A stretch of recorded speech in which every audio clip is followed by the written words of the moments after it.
restituer le trafic tel qu'il est aujourd'hui. Une fois qu'on a fait ça, on peut considérer qu'on a une bonne photo d'aujourd'hui.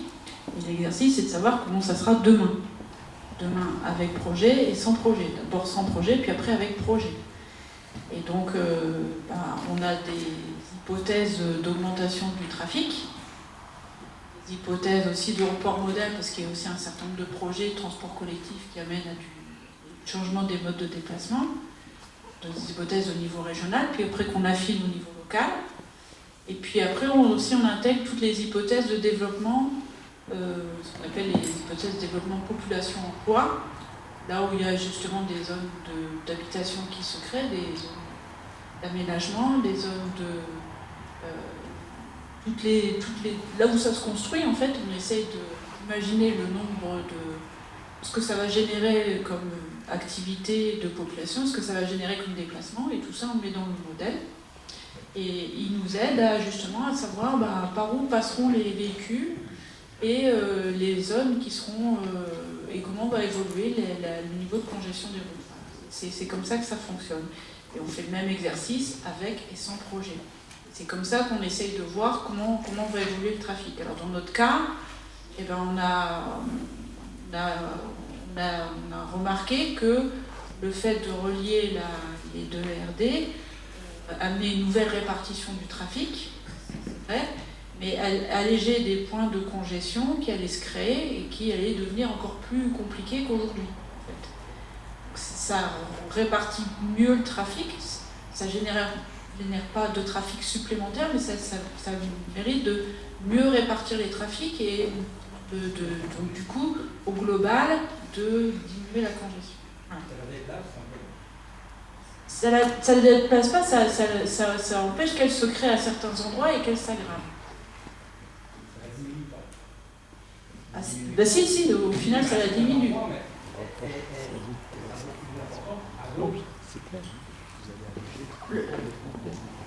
Pas forcément, non. Ça répartit le trafic, mais au global, on y gagne. Alors évidemment, après, vous me direz, si j'habite à un endroit où il y a une forte congestion, je vais faire un effet positif. Si j'étais à un endroit où effectivement il n'y avait pas de trafic parce qu'il n'y avait pas de traversée entre les deux RD, évidemment ça répartit les trafics différemment. Je ne vais pas vous dire le contraire, c'est vrai. Ce n'est pas bon. Voilà. Et donc cet exercice qu'on fait avant et après projet, on le fait aussi au moment des phases chantier. C'est-à-dire que quand on est amené par exemple à restreindre la circulation sur une route nationale telle que c'est celle-ci, on essaye, alors c'est pas exactement les mêmes méthodes, mais d'imaginer quels impacts se fera sur le trafic. Donc j'en ai un exemple, je ne dis pas que ça va être le cas dans ce cas-là, mais je supprime une voie, que se passe-t-il à aux heures de pointe, notamment du matin et du soir, jusqu'où ça remonte. Voilà, ça, c'est à peu près dire à telle période, voilà. Ce qui nous amène du coup à imaginer les solutions qui amènent le moins de nuisances au trafic routier et moins d'effets pervers qui peuvent être liés, parce que les gens, quand il y a la congestion, ils essayent de trouver d'autres chemins. Notamment, vous le savez, il y a des outils dans les téléphones qui guident les usagers et qui leur disent passer par-ci. Hein, donc ça, on ne peut pas lutter contre, mais en fait, en amont, quand même, on essaye d'imaginer ce que ça va donner sur le trafic et de canaliser les choses le mieux possible. Que la gêne soit la plus acceptable pour l'usager automobiliste, pour le conserver le maximum sur le réseau routier national. Notre but, c'est de canaliser le trafic sur le réseau routier national et qu'il y ait moins de pertes et de trafic qui aille sur le réseau, ce qu'on appelle nous secondaire. Donc, monsieur disait, on pourrait peut-être phaser les travaux, utiliser les RN10 actuels, creuser à côté, puis une fois que c'est creusé, supprimer les RN10 actuels. C'est une hypothèse. Pourquoi pas? Alors aujourd'hui, on n'a pas encore étudié toutes ces solutions techniques, mais effectivement, c'est ce genre de choses. Il va falloir se gratter la tête pour trouver les meilleures solutions pour que ça se passe le mieux possible. On est sur un axe très très chargé, donc la solution n'est pas simple. Hein. Comprenez bien. Donc, à la première réunion, j'avais dit je ne vous promets pas un chantier furtif, un chantier sans impact. Je vous mentirais si je vous disais ça. Ce type de chantier, forcément, il y a quelques nuisances pour les usagers de la route, mais on essaiera de les comprendre. Oui, juste peut-être pour compléter sur les aspects de travaux, si on peut avoir la diapo 29. On a bien noté les questions de base vie, de déviation, on peut passer par une rue, pas par l'autre. Ça, c'est des choses qu'on va étudier. C'est notamment le basculement, enfin, les déviations, le basculement. Quand on en parlait de basculement, c'était l'exemple qu'a cité monsieur, l'idée de construire quelque chose et de basculer le trafic existant seulement une fois que c'est construit. On a bien noté aussi les questions sur la passerelle piétonne. Dans le dernier point que vous voyez sur la diapo, création de voies provisoires et mise en place de déviations pour tous les modes de déplacement. Aujourd'hui, on peut s'engager à étudier la possibilité d'une passerelle piétonne provisoire. On va étudier ce que ça peut faire, comment est-ce qu'on peut faire. Je ne vous dis pas qu'on va en faire une. On fasse bien. Une autre possibilité peut être aussi de phaser la mise en service du pont. On peut avoir un pont entre les deux RD, RD13 et RD213, qui n'est pas encore ouvert aux voitures, mais déjà aux piétons pendant une partie des travaux. Sur les appuis, s'appuyer sur le réseau associatif conseil de quartier et citadin. Alors on va dire à nos collègues qui s'occupent de citadin que vous connaissez citadin, ils vont être ravis. Mais oui, c'est un des appuis pour nous, en plus de la communication qu'on peut faire sur les supports plus classiques. Je vois qu'il y a des têtes qui... Citadin, c'est le site d'information trafic. Ils ne connaissent pas SY, TADIN. Voilà. Donc c'est un site sur lequel vous pouvez avoir l'état de la congestion et les perturbations de circulation. Et aussi par rapport à d'autres outils d'information routière, les prévisions de perturbation. On annonce aussi les chantiers programmés, les fermetures. Voilà.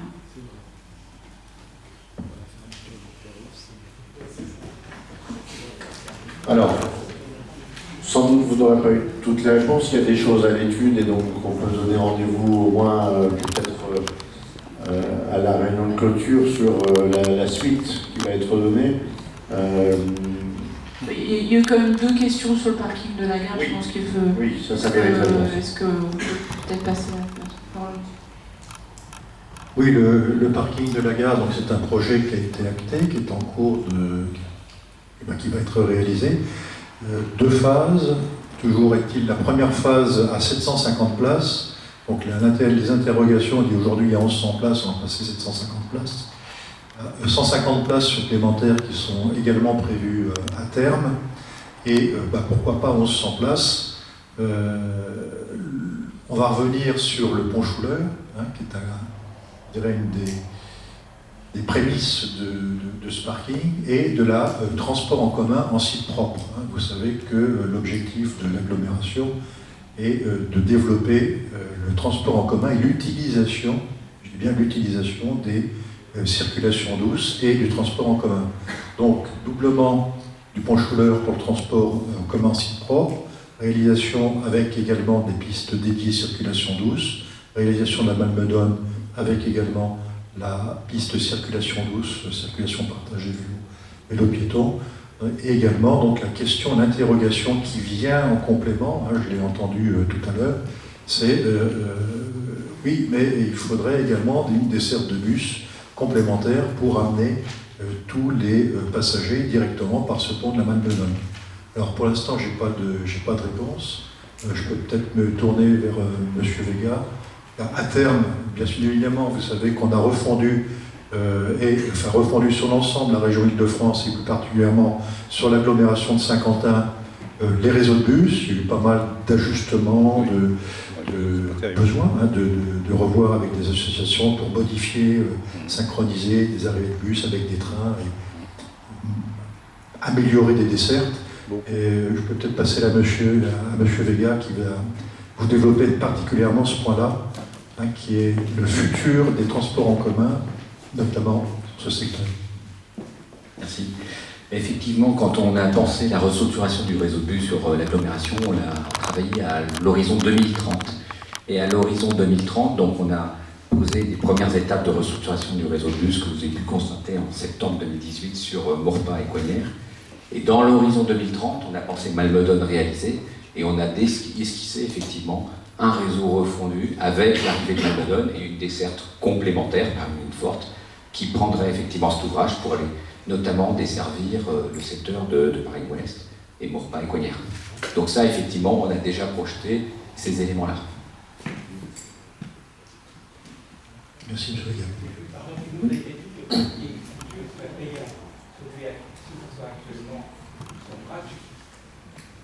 Oui, il y aura au niveau du parking, c'est un parking avec passe Navigo, donc pour les utilisateurs sera inclus et dans le pass Navigo. Pour les commerces de proximité, ça fonctionnera de la même façon que pour le parking relais que vous pouvez trouver à SkyWest ou avec Carrefour, à savoir que vous avez une plage le temps de faire vos courses, bien évidemment, je crois que c'est 3 heures, 3 heures gratuites. Donc ce sera géré de la même façon. Donc, il n'y a pas de magasin. Attendez le micro si vous voulez bien pour qu'on puisse enregistrer.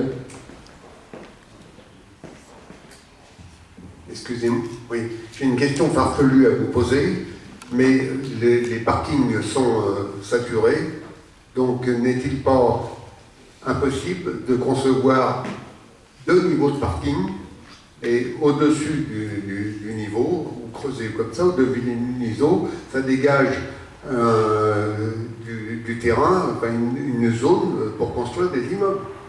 Donc, de parking, toute la zone de parking, vous faites 2 niveaux de parking, donc un niveau ou en dessous ou au-dessus, et puis par-dessus, on peut faire des immeubles. Donc vous dégagez un foncier qui vous coûte peut-être pas très cher et qui est bien placé, qui est tout près de la gare, etc. Donc à long terme, je pense que c'est peut-être pas complètement loufoque. On va laisser la réflexion sur la promotion immobilière de monsieur, parce que là, je pense qu'on s'écarte un peu du sujet. Il reste un thème, il est déjà tard. Est-ce que les 2 tables sur les modes actifs et la desserte des commerces peuvent nous faire leur restitution, en essayant si possible d'être synthétique, avec des réponses qui seront aussi synthétiques. Voilà, quelle table veut commencer? Ce sont les 2 tables.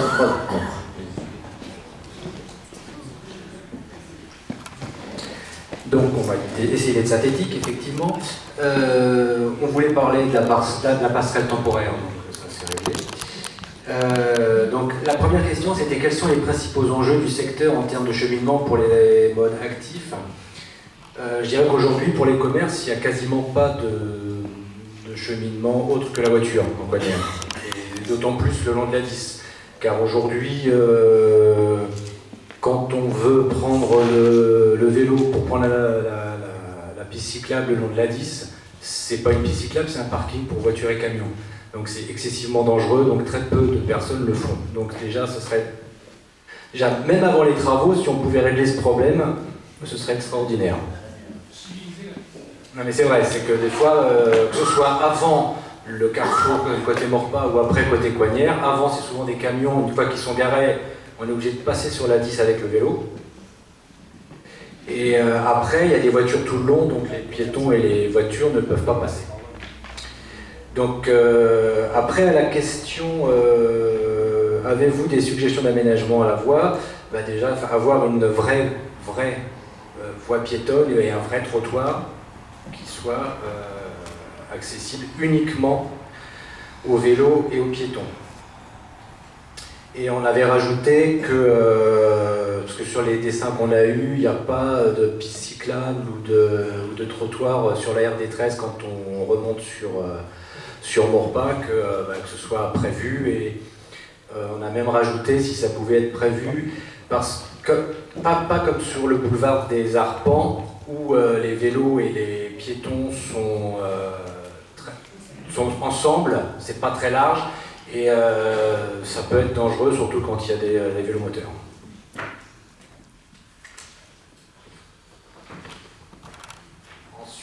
comment percevez-vous la continuité des chemins dans le secteur? Avez-vous des suggestions à faire sur l'aspect dans le cadre du projet?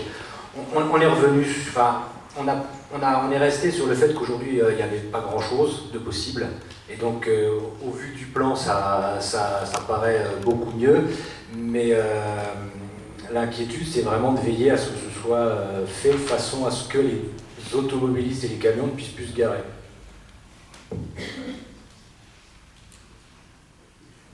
Oui, quelque chose que j'ai rajouté. Il serait aussi intéressant d'envisager par rapport à tous les problèmes de trafic qu'il y a sur le JB Forum aujourd'hui, surtout le week-end, surtout les week-ends avant Noël, comme on a pu le voir le week-end dernier,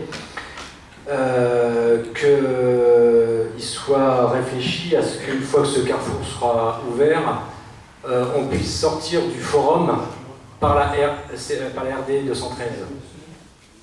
Car aujourd'hui on a une seule sortie, c'est-à-dire que quel que soit le commerce auquel on va, au forum ou au JB, on est obligé de sortir par la rue Ampère.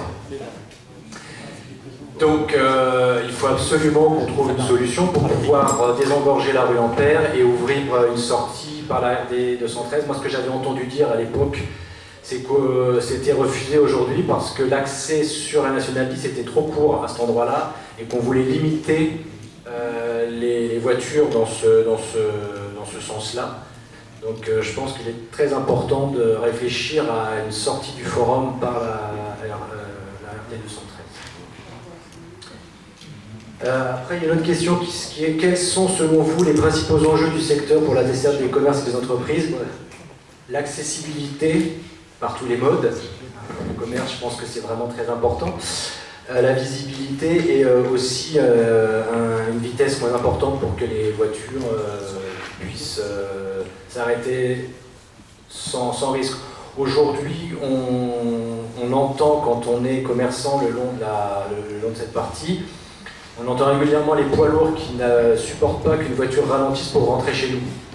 Ils klaxonnent et ils ralentissent pas.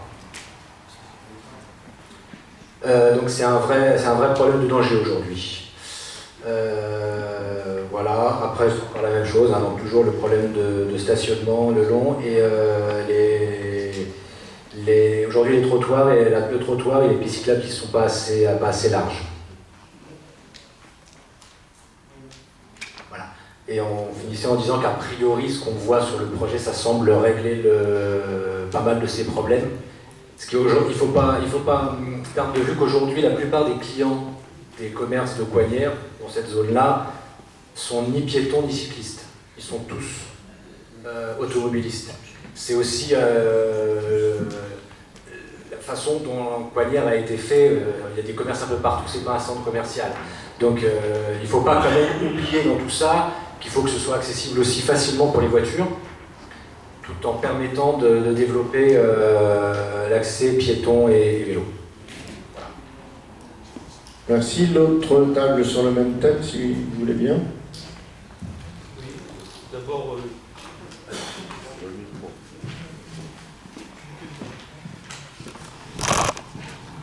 Merci. D'abord, je dis tout de suite, on n'a pas rempli les 4 ou 5 feuilles. On n'a pas vu qu'il y avait une grille complète. Donc on a traité le sujet sur la première page.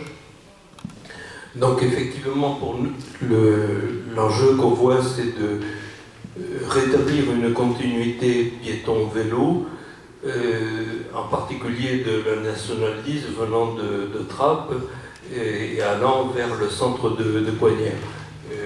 Ça a été souligné moult fois. Elle n'existe pas, soit parce que le sol est parfois pas continu, enfin le goudron n'est pas contenu, soit qu'il y ait des camions et des voitures garées à la place.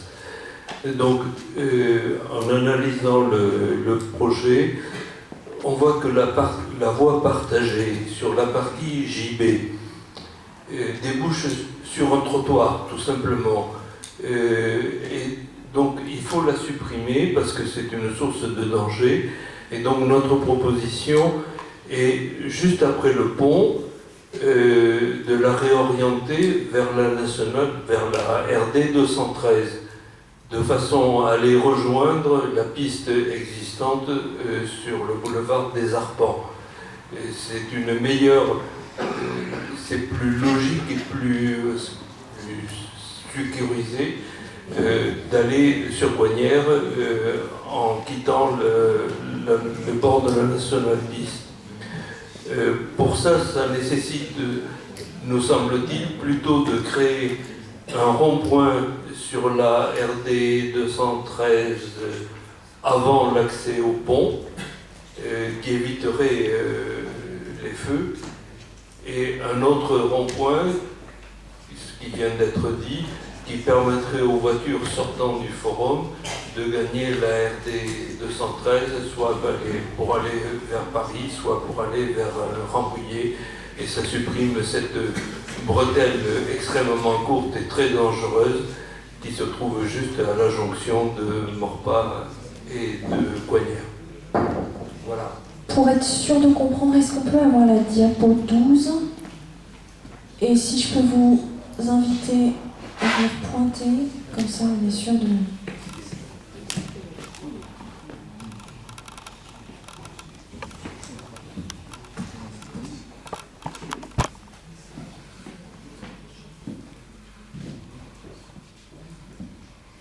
Cette partie de voie verte nous semble ne pas apporter de solution durable et sécurisée, parce que lorsqu'on va arriver là, il y a les voitures qui rentrent dans les parkings de ces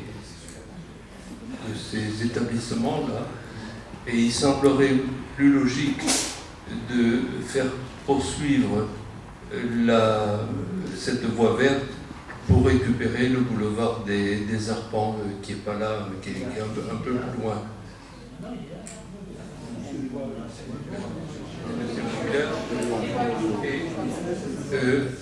Si effectivement là il y a un feu pour permettre aux piétons et vélos de traverser, peut-être qu'un rond-point qui gagnerait peut-être de la place ici, là, sur une partie moins bien utilisée, ce rond-point éviterait le feu, et les piétons et les vélos feraient le tour du rond-point, ce qui n'est pas... Ça va couper là. Merci. Merci. On répond sur ces thèmes. Je crois que c'était bon pour la table.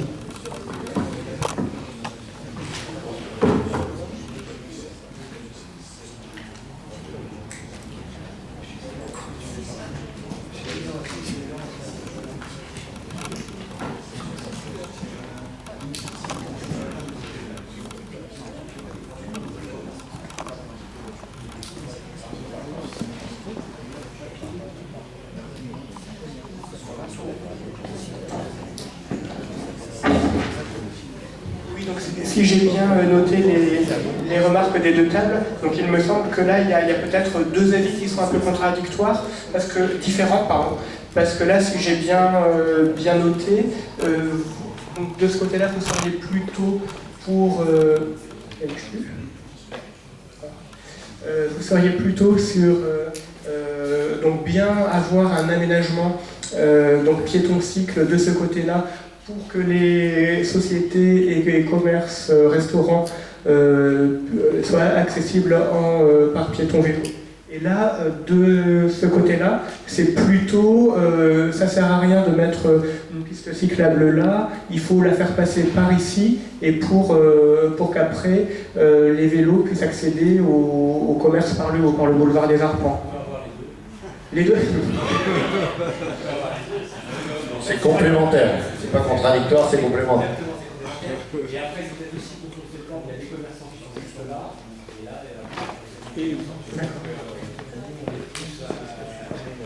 on préfère avoir les clients.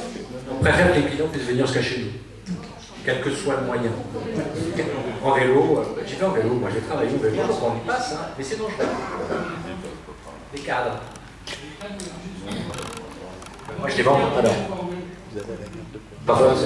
On va laisser pas d'autres éléments de réaction.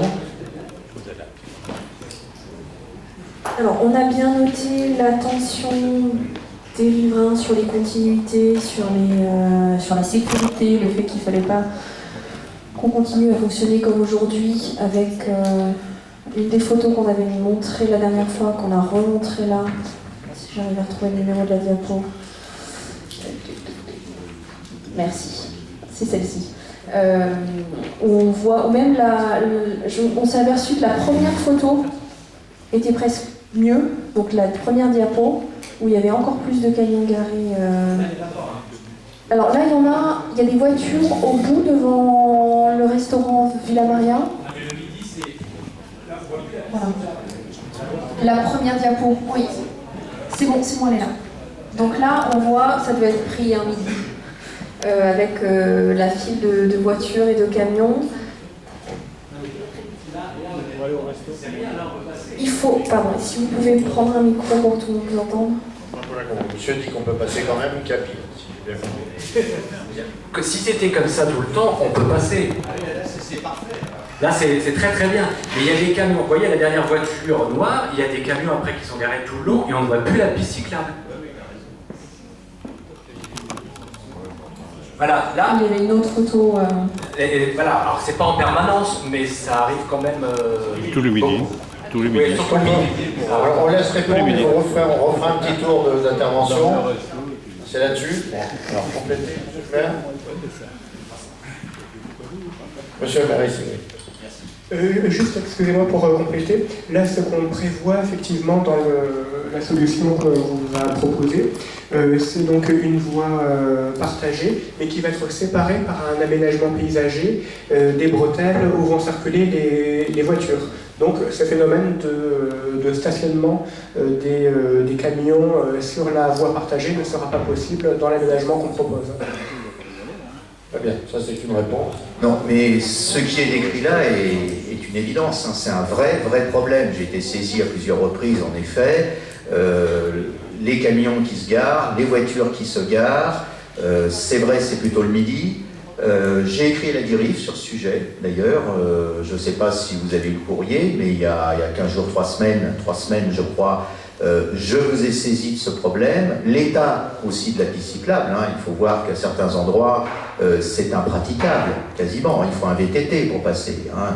Avec un vélo classique, on ne passe pas. Il y a des ornières, il y a des... Donc là, il y a un vrai souci.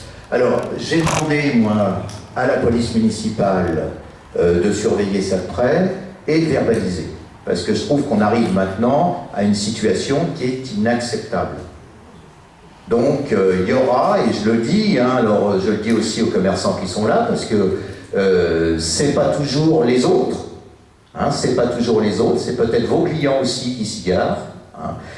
Donc j'ai demandé à la police municipale, de faire une sensibilisation dans un premier temps, et dans un deuxième temps, de verbaliser les véhicules qui sont sur la piste cyclable, parce que je pense que c'est normal, on ne peut pas laisser en l'état cette situation. Sur ce point, si on peut aller, diapo 47, qui était dans notre réserve avec des photos. Diapo 47, en bas de la page, vous allez voir, donc là c'est une photo prise depuis le nord de la RN10, en direction, quand on regarde vers Coignères, on voit le panneau d'entrée en agglomération. Vous voyez un petit muret qui a été construit il y a peu de temps, alors à la fois pour limiter les stationnements à cet endroit-là, mais aussi pour dissuader certaines traversées sauvages. Donc voilà, ça fait partie des aménagements que la DIRIF a mis en œuvre dans l'attente.